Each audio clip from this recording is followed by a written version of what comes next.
Olá, povo de Deus, tudo na paz? Glória a Deus. Mais um vídeo aqui para o nosso canal, queridos, com a graça do nosso Deus, pois tudo vem dele, querido. Ele nos dá toda a saúde, toda a alegria, toda a felicidade, nos dá o ar que respiramos e mais uma vez estamos aqui para compartilhar um vídeo com vocês em nome de Jesus.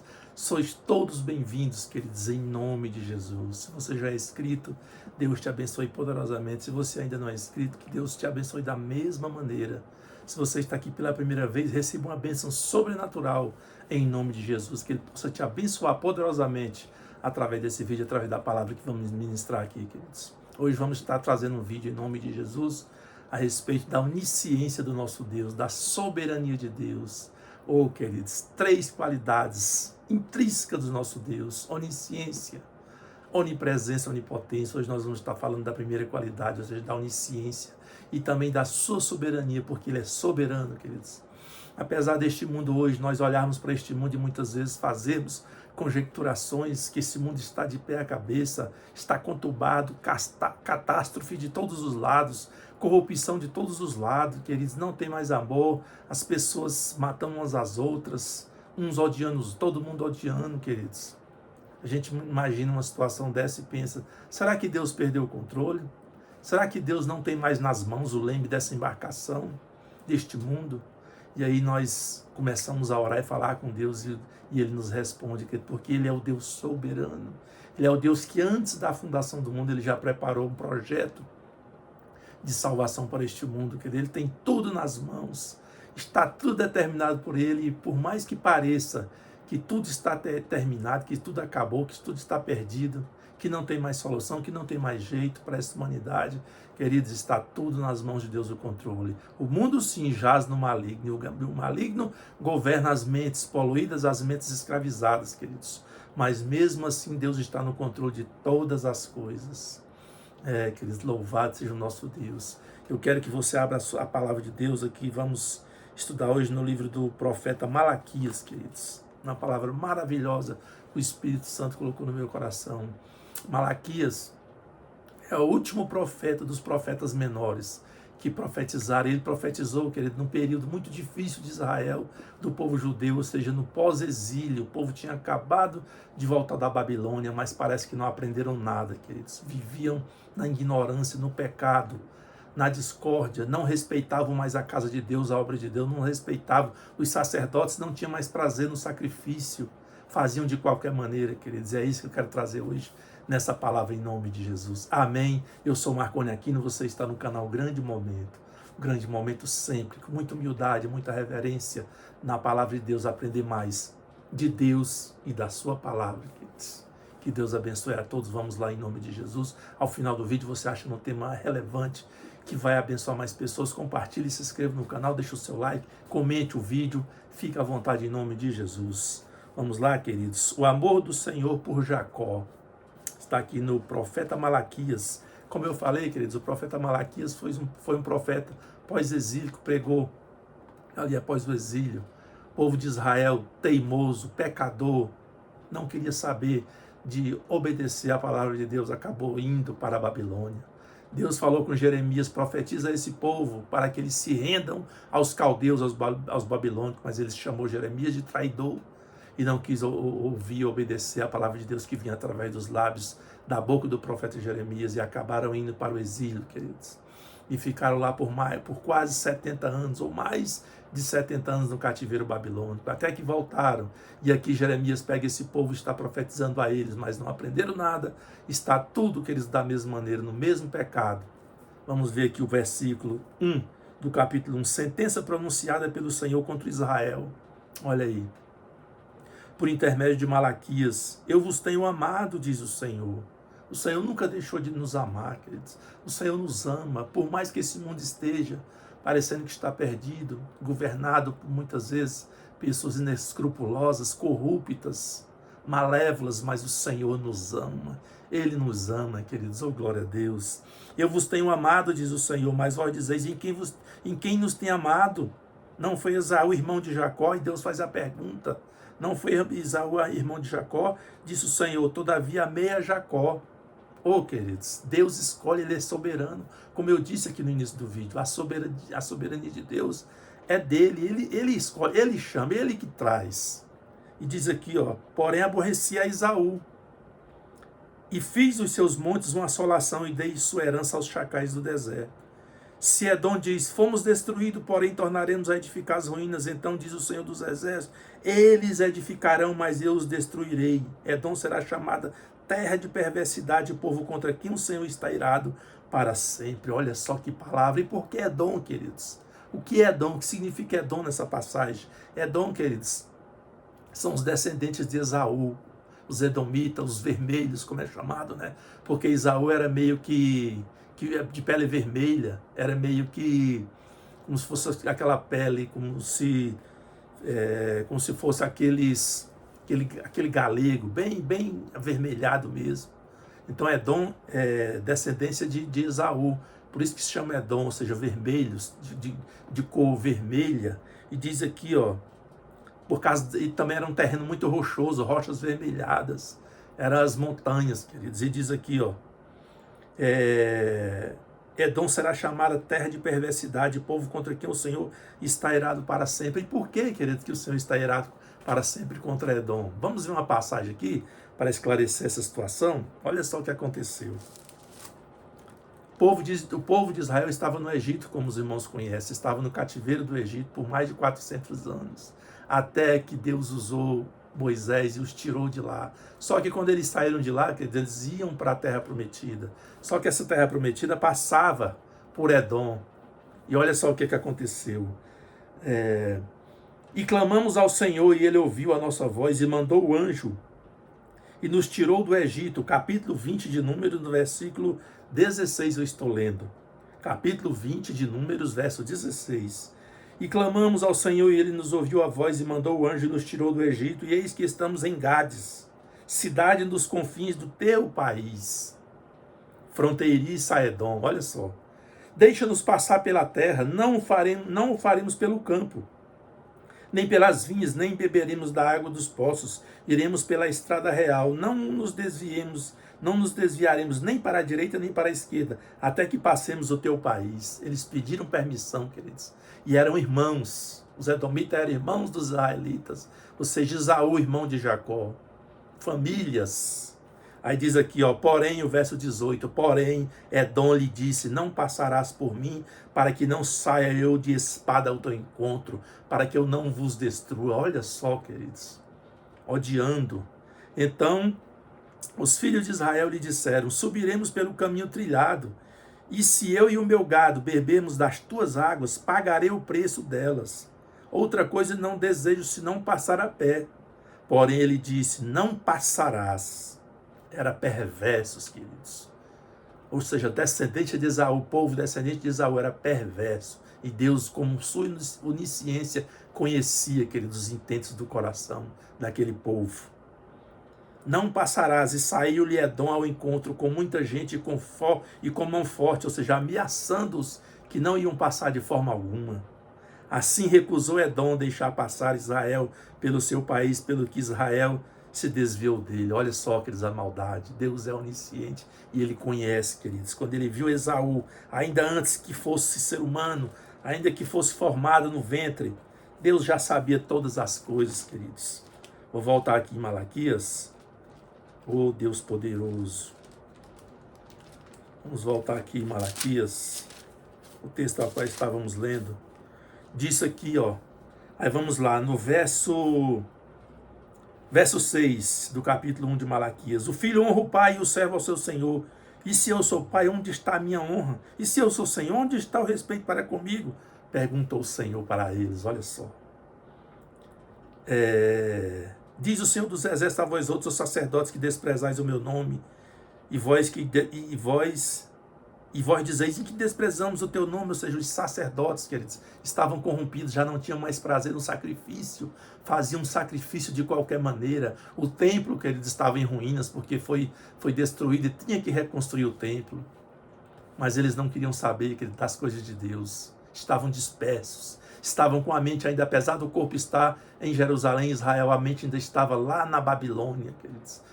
Ainda estavam com os mesmos hábitos, as mesmas práticas. Diz aqui, ó, quando trazeis animal cego, verso 8, olha só que coisa forte. Quando trazeis animal cego para sacrificar, não é isso mal?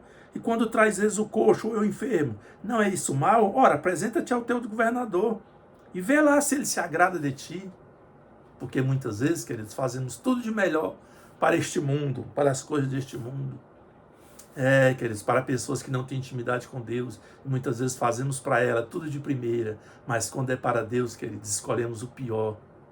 Assim estavam os sacerdotes naquele contexto ali, queridos, em Israel. E Malaquias estava ali, queridos, chamando a atenção deles.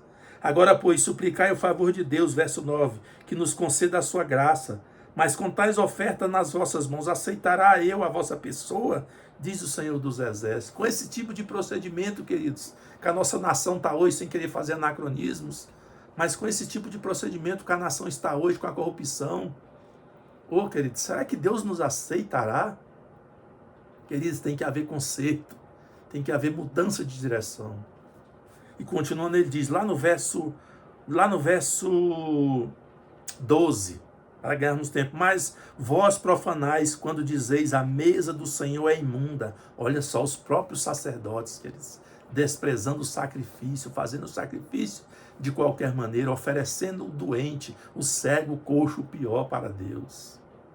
E diz aqui, ó, e o que nela se oferece, isto é, a sua comida é desprezível. E dizeis ainda, que canseira, já estavam, aqueles afadigados daquela rotina, ou seja, faziam como rotina, não tinha mais espiritualidade, não tinha mais prazer nas coisas de Deus, queridos, e assim muitas vezes está a nação, está o povo, está este mundo, queridos. Mas diz aqui, ó, verso 3, e dizeis ainda, que canseira, e me desprezais, diz o Senhor dos Exércitos, vós ofereceis o dilacerado, e o coxo e o enfermo, assim fazeis a oferta. Aceitaria eu isso da vossa mão? Queridos, que não haja isso em nossos corações, queridos. Que não haja esse tipo de sentimento de maldade para com Deus, porque muitas vezes temos nosso tempo precioso, perfeito, mas damos ao Senhor, queridos, nosso tempo imperfeito. Ou seja, temos horas e horas, muitas vezes, em frente de streams, queridos, em frente de Netflix, em frente de redes sociais, tempos perdidos, 3, 4 horas seguidas, queridos. E quando muitas vezes vamos oferecer algo para Deus, ou seja, uma oração, um momento de devocional, é sempre aquela coisa mal feita, nas correrias, de qualquer jeito. Vai sentar para almoçar, vai sentar para jantar, vai sentar para fazer uma refeição. É como se fossem animais, não tem nenhuma reverência para com Deus, de se lembrar que Deus é que abençoa, queridos, nosso lar. Assim o fazemos, queridos. E continuando diz aqui, ó, pois maldito seja o enganador, que não haja em mim engano, que não haja em ti engano, que não haja em nós engano para com o nosso Deus, queridos. Pois maldito seja o enganador, que tendo um animal sadio ao seu rebanho, no seu rebanho, você tem seu tempo sadio perfeito, queridos, que você pode muito bem dedicar ao Senhor, você tem sua saúde, você tem as suas pernas sadias, os seus braços sadios, você tem a sua visão, você enxerga, você tem sua intelectualidade, você é inteligente, pode oferecer algo para o Senhor, mas você deixa, queridos, muitas vezes o pior para Deus. Não faça isso, não façamos isso. Promete e oferece ao Senhor um defeituoso, porque eu sou o grande rei, diz o Senhor dos Exércitos, o meu nome é terrível entre as nações. Deus não precisa do ser humano, queridos. Ele já é, antes de tudo ele já era. Então ele não precisa, nós é que suplicamos e precisamos a todo momento da presença de Deus nas nossas vidas, queridos, porque senão já teríamos sido destruídos há muito tempo. Ou seja, as suas misericórdias têm nos sustentado. Agora vamos lá, eu quero pegar aqui um pouco do versículo,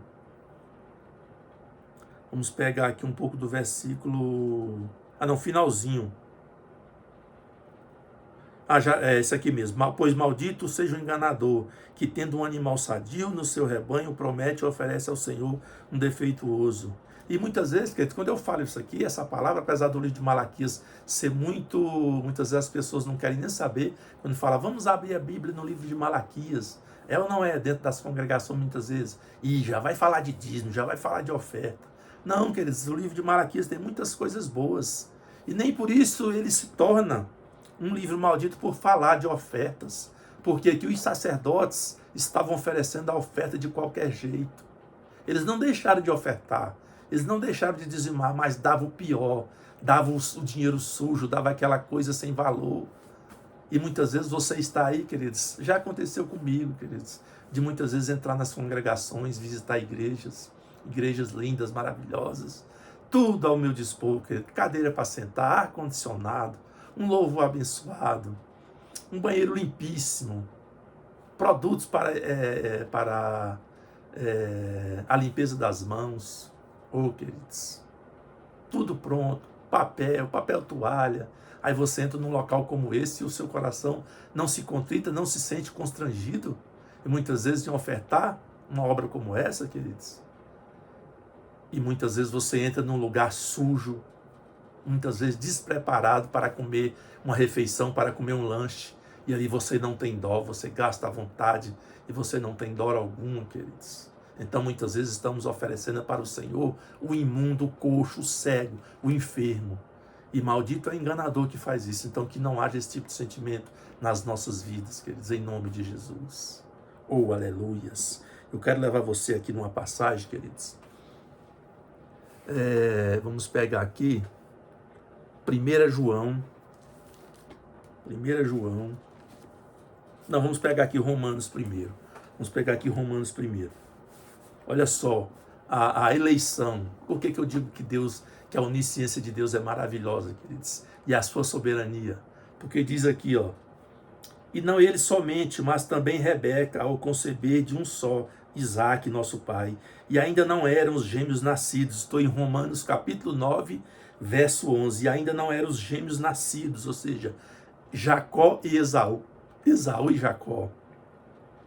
Ainda não eram os gêmeos nascidos, nem tinham praticado bem ou mal, para que o propósito de Deus quanto à eleição prevalecesse, não por obras, mas por aquele que chama. Queridos, é Deus que chama.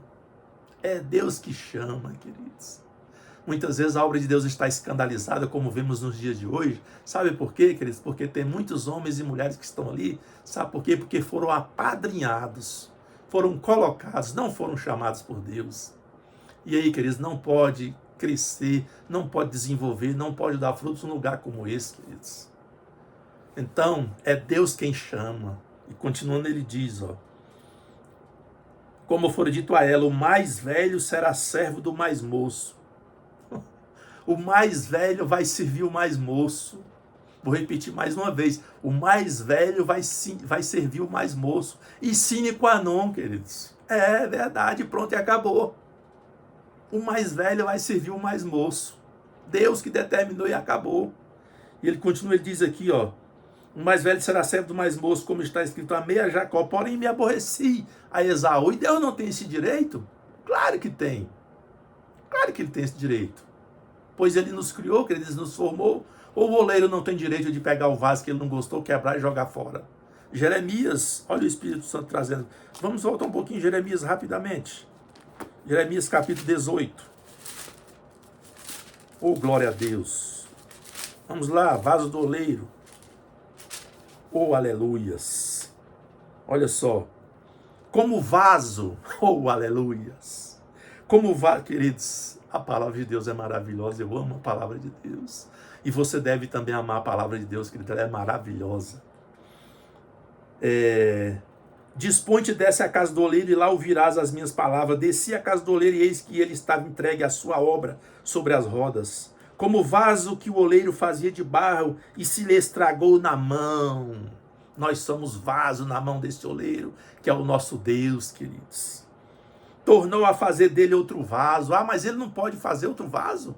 Você está fazendo uma comida na sua casa, você está fazendo um bolo, você está fazendo um omelete ali, você não sai da forma que você gostou, você vai fritar aquele ovo para comer com esse pão de sal abençoado, e aquele ovo fica todo quebrado, e você não tem direito de fritar aquele ovo novamente e fazer de outra maneira?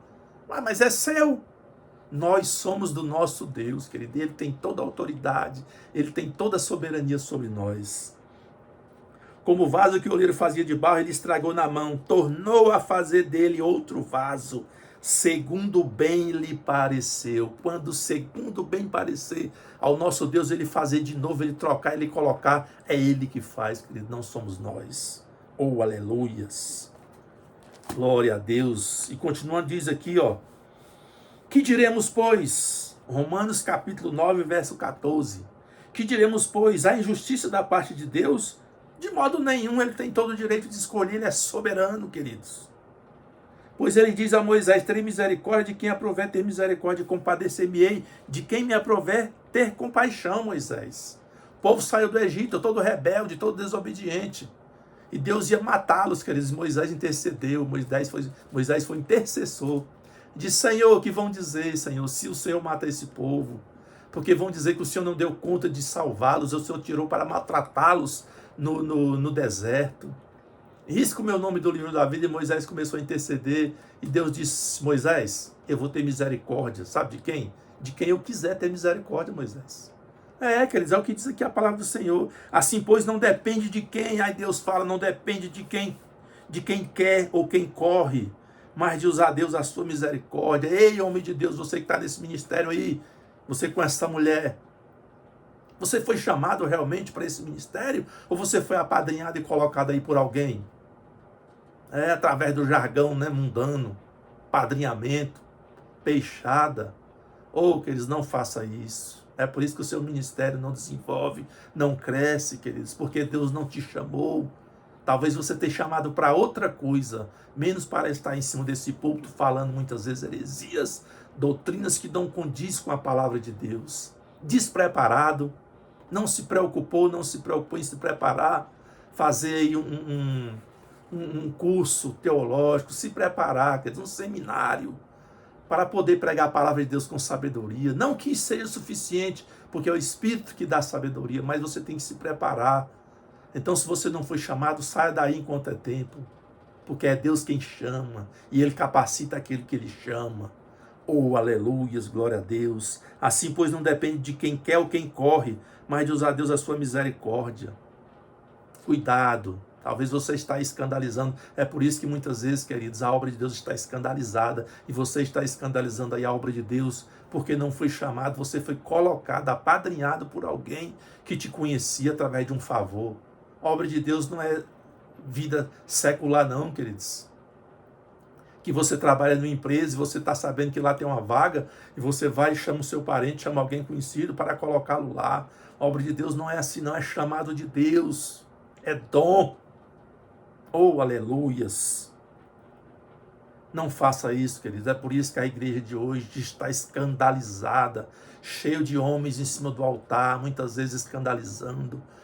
Queridos, mulheres em cima do altar, homens em cima do altar, louvando de qualquer maneira, mal vestidos, dando mau exemplo. Jesus, tem misericórdia. Ou não é? Você já não viu esse tipo de situação? Você chega e não gosta nem de olhar lá para cima do altar quando eles estão louvando, porque você vê mulheres lá, muitas vezes, com roupas obscenas. Homens, você mulher, olha homens com roupas obscenas. O altar não é para isso, queridos. O altar é lugar de adoração ao Senhor. Então, cuidado. Muitas vezes a igreja está escandalizada por causa dessas coisas. Por causa de apadrinhamento na obra de Deus. Você tem que ser chamado por Deus. Não depende de quem quer ou quem corre. Vou ler mais uma vez para que você guardar essa passagem. Verso 16 de Romanos capítulo 9. Assim, pois, não depende de quem quer ou quem corre, mas de usar Deus a sua misericórdia, pois ele escolheu Jacó, mais novo, e se aborreceu de Esaú, porque Esaú era um homem profano, um homem desobediente, um homem que não se preocupava com as coisas de Deus. E ele vendeu a sua primogenitura. Ele era tão devasso com as coisas de Deus que ele vendeu a sua própria primogenitura por causa de uma refeição, queridos. De um prato de lentilha, como diz a palavra do Senhor, de um caldo vermelho. Tem também Edom. Edom também tem essa conotação, porque ele perdeu a sua primogenitura por causa de um prato, de um caldo avermelhado. Queridos, Deus é onisciente, Deus já conhecia o coração de Esaú, antes que ele fizesse qualquer obra sobre esta terra.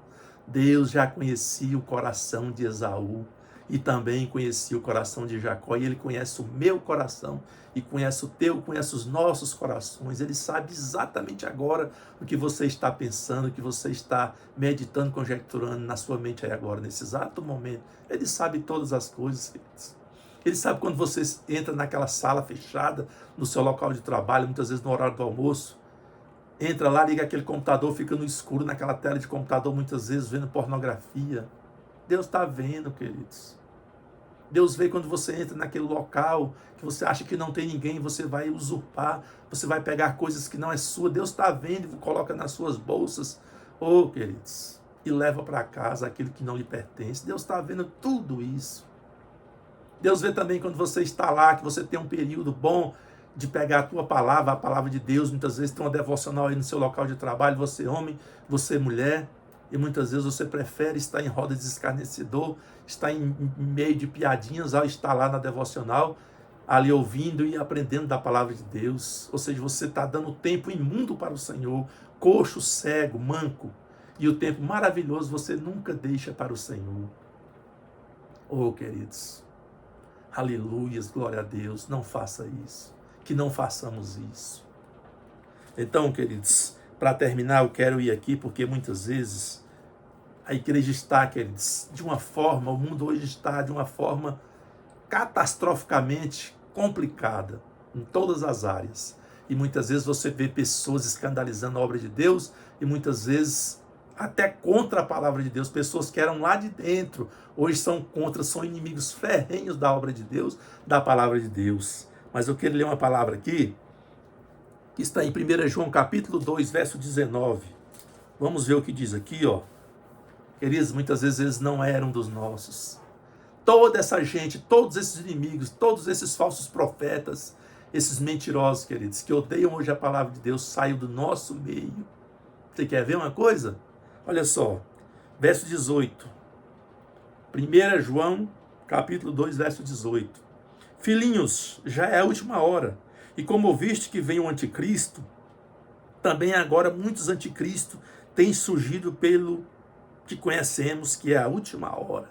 Muitos anticristos têm surgido, queridos. E de onde surgiram esses anticristos? Esses anticristos. Perdão, anticristo não. Lembrando aqui do Conde de Monte Cristo. E de onde tem surgido, queridos? Esses anticristos que têm aparecido pelo mundo fora. Olha só. Eles saíram de nosso meio. Entretanto, não eram dos nossos. Porque se tivessem sido dos nossos, teriam permanecido conosco. Todavia, eles se foram para que ficasse manifesto que nenhum deles é dos nossos. Oh, aleluias, glória a Deus. Queridos, esses que hoje escandalizam a obra de Deus, que não querem saber da palavra de Deus, que vão aí para os podcasts, que zombam, que discriminam, que falam mal da Bíblia Sagrada, que desacreditam a Bíblia Sagrada, que zombam da obra de Deus, que zombam do próprio Senhor e Salvador Jesus Cristo, que ele é somente um homem histórico, que ele é apenas um homem sábio, era um profeta sábio que andou por este mundo, mas que não tinha divindade alguma. Queridos, são pessoas que saíram do nosso meio. Eles saíram de nosso meio, entretanto não eram dos nossos, porque se tivessem sido dos nossos, teriam permanecido conosco. Todavia eles se foram para que ficasse manifesto que nenhum deles é dos nossos, queridos. Está aí muitas vezes porque que tem tantos escândalos, tantas pessoas que você olha assim e fala, nossa, essa era uma mulher de Deus, eu conheci ela no ministério, esse homem era um homem de Deus, eu também o conheci no ministério. Assim Deus tinha visto, querido, o coração de Esaú. Deus já tinha visto, na sua onisciência, ele já tinha visto o coração de Esaú. Esaú era um homem que não respeitava a palavra de Deus, que não respeitava os princípios da obra de Deus, pois ele desprezou a sua primogenitura, ele desprezou aquilo que Deus tinha para ele. Deus o colocou nas montanhas dos desertos para ficar por lá, queridos. E amou a Jacó, que mesmo tendo falhas, tendo erros, mas tinha um coração contrito para o Senhor. E se tornou um pai das 12 tribos de Israel. Oh, aleluia, glória a Deus. Oh, queridos, não vou me demorar mais para que não fique muito longo, mas que Deus abençoe a todos poderosamente. Pense bem nessa palavra, reflita, faça aí perguntas, conjecturações, mas faça e se aproxime mais do nosso Deus. e respeite-o como Senhor e Salvador. Você não é obrigado a dar oferta, você não é obrigado a dizimar, você não é obrigado a fazer nada, a evangelizar os finais de semana, você não é obrigado a ficar nessa escola bíblica dominical como professor e reclamando que só tem você, que os outros não estão nem aí e você fica sozinho dando aula todos os finais de semana. Eles não se preocupem, o galardão vem de Deus. É claro que tem que ter ordem, tem que ter organização. O pastor tem que organizar para que não fique pesado somente para as costas de uma pessoa, mas que seja dividido para que sejam todos iguais, queridos, na obra de Deus. Mas não reclame não. Dê o melhor para o Senhor, dê o perfeito. Oh, aleluias, glória a Deus. Você que está aí muitas vezes na portaria dessa igreja, glorifica a Deus por estar aí abraçando os irmãos, por estar aí apertando a mão dos irmãos. Oh, queridos, é maravilhoso, tudo é importante na obra de Deus. E você que prega a palavra, você que evangeliza, você que faz trabalho de missões, fique firme em nome de Jesus, não se desvie nem para a esquerda nem para a direita, fique onde Deus te colocou. E Deus, com certeza, querido, no final, vai nos galardoar a todos. Amém, glória a Deus. Que Deus abençoe a todos. Fiquem todos na paz e até uma próxima oportunidade. Se assim o nosso Deus permitir, é claro. Paz, queridos.